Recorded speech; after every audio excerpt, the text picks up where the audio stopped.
Bonjour à tous et à toutes. Une vidéo sur l'imprimante Dagoma Magis que je possède toujours. J'en suis très satisfait. Pour imprimer l'objet que vous allez voir sur l'écran, c'est une pince à linge. Enfin, on peut dire ça comme ça, une pince à linge à l'ancienne. À l'époque, c'était pas métallique avec un système de ressort. C'était en bois et maintenant c'est en PLA, plastique recyclable. La bobine couleur vert que je possède depuis plusieurs mois, bien à l'abri dans une petite boîte en plastique, enfin une grosse boîte en plastique plutôt. Là, je vais lancer donc l'impression de cette pince à linge. Je retire l'excédent de plastique. Toujours, il faut que ce soit vraiment propre. J'attends que la buse chauffe un petit peu. Là, c'est automatique sur la Magis. Et ça que j'aime bien par rapport aux autres imprimantes classiques, cartésiennes et autres, c'est pas aussi simple. Et moi, ce que je veux, enfin, beaucoup d'entre nous veulent ça, c'est utiliser l'imprimante simplement. On ne l'utilise pas tous les jours. Je ne suis pas vraiment acharné sur l'impression 3D. J'utilise quand j'en ai besoin. S'il y a une pièce qui casse, eh ben, je la répare pas. Je l'imprime une nouvelle. Et c'est tout. Voilà, là, elle fait son test de niveau. À chaque fois, elle le fait. Oh, ça va faire maintenant un moment que je l'ai. Pas de problème. Tout fonctionne bien. Faut être attentionné à son imprimante. Celle-ci, si vous ne connaissez pas, c'est un système de nivellement automatique avec aux trois points, aux trois boules triangles en dessous, et des palpeurs en mousse, avec un contacteur, bien sûr, une tension électrique très faible.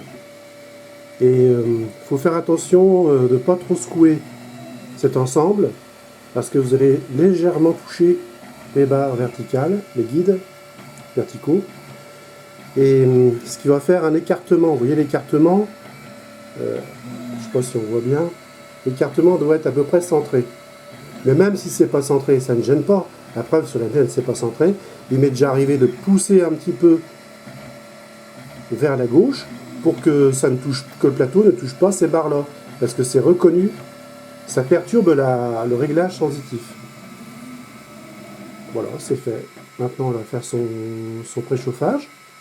Elle indique que c'est pas un cadran. Ce n'est pas l'importance, de toute façon, qu'on sache en chiffres. Le but, c'est que ça fonctionne. Je rappelle, moi, je suis pas du tout acharné avec. J'ai eu ce type d'imprimante, parce que j'ai eu une CR10 Pro, donc je sais ce que c'est que. Et en fin de compte, c'est du bidouillage sans arrêt. Ça, c'est pas ce que je voulais. Donc, ce que je voulais, c'était le résultat final. Que ça vienne rapidement, facilement, sans trop de contraintes. En fin de compte, il n'y a pas de contraintes. La seule contrainte, c'est de mettre la bobine. Le lien arrive directement, automatiquement, jusqu'au bout de la buse. Elle en fait couler quelques centimètres pour purger. J'ai jamais eu de problème de buse bouchée sur cette imprimante-là. Avec les chinoises, ça n'arrête pas. Avec celle-ci, zéro problème. Et comme ils disent chez Dagoma, ils ont des imprimantes avec une buse d'origine qui date de 5 ans, utilisée tous les jours. 5 ans après, elle fonctionne parfaitement. Alors oui, parce que c'est logique. Le plastique, il n'use pas la buse en laiton. Le laiton, c'est costaud quand même. L'eau du robinet, elle n'use pas le robinet.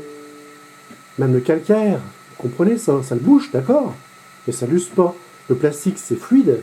Quand c'est chauffé à 205 degrés, là, c'est une impression à 205 degrés, il n'y a aucune usure à la sortie de la buse. Il faut arrêter un petit peu l'acharnement là-dessus. Les buses, c'est pas la peine d'en acheter 50 d'avance. J'en ai pas d'avance. J'ai celle d'origine, elle me convient parfaitement parce qu'elle se bouge pas. Elle se bouge pas. Voilà, elle fait son petit trait là. Elle éjacule du plastique, c'est le test. Pour purger correctement aussi. Et c'est parti pour l'impression. Ce qui est important, bien sûr, comme vous savez, c'est la première couche. Alors, comme c'est une pièce qui est très haute, elle doit faire plus de 10 cm. Et avec un diamètre très réduit à la base. Donc j'ai fait une amélioration de surface de contact, comme c'est indiqué sur le programme. C'est-à-dire que ça fait une couche supplémentaire qui permet à la pièce de bien se tenir pendant la pression. Voilà. Le plateau n'est pas chauffé, il ne sera jamais sur des gamins, c'est pas un problème. Il m'arrive d'avoir des pièces qui se décollent sur les bords, mais vu l'utilisation que j'en ai, ça ne me dérange pas. C'est rare que je réimprime une pièce qui s'est décollée et au point de ne pas pouvoir l'utiliser. C'est extrêmement rare. Donc dans la pièce, là, il fait 28 degrés, donc ça veut dire que le plateau, lui, est à 28 degrés. C'était bien. 28 degrés, 20 degrés, 21 degrés, ça marche aussi bien. Hein. Je veux dire par là, c'est une liaison chimique qui est entre le support et le PLA, le plastique. C'est un plastique à base de végétal. Hein. Il n'y a aucun gramme de pétrole à l'intérieur. Donc il n'y a pas de rejet toxique, comme avec l'ABS par exemple, qui est extrêmement toxique. Ah, vous pouvez vous brûler les poumons avec ça. C'est très, très dangereux, il faut bien aérer, hein, ou ventiler. Mais bon, là, il n'y a pas ce problème-là. Et je répète, hein, je n'ai jamais eu de soucis. Voilà, ça fabrique la pièce tranquillement. Je filme un peu.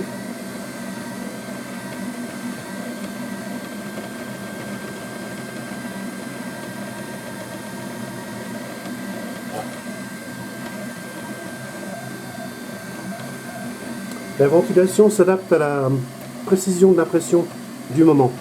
Par moment, il va y avoir une ventilation forcée, d'autres moments beaucoup plus ralentie.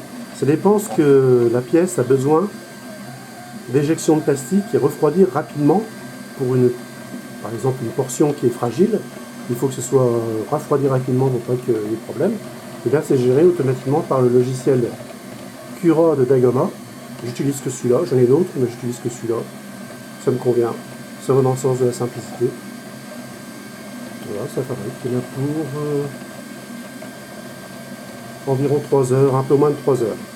Alors j'ai pris 33% de remplissage pour que ce soit solide. Avec une vitesse rapide, donc 2 dixièmes de millimètre. Ça peut aller jusqu'à 1 dixième de millimètre, 1 centième. Et non, 1 dixième de millimètre, pardon. 10 centièmes. Sans aucun support, il n'y en a pas besoin sur ce type de pièce. Et c'est parti, hein, tranquillement.